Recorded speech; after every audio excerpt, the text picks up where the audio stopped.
Welcome to our YouTube channel. In this video, we'll provide you with a full guide on how to disable likes notifications in TikTok. Are you tired of receiving constant notifications for every like on your TikTok videos? Follow these simple steps to turn off likes notifications.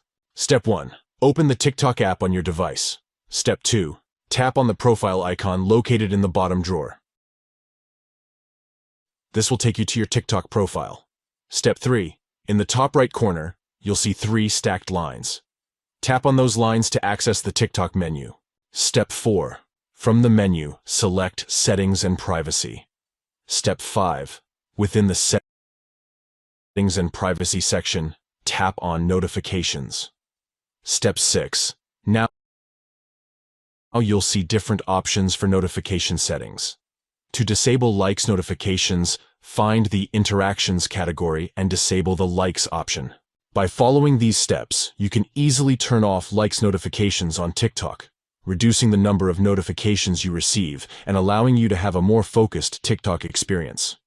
Disabling likes notifications can help you avoid constant distractions and interruptions from likes on your videos. You can still view the number of likes on your videos, but won't be notified about each new like. Thank you for watching, and enjoy a more peaceful TikTok journey without constant likes notifications.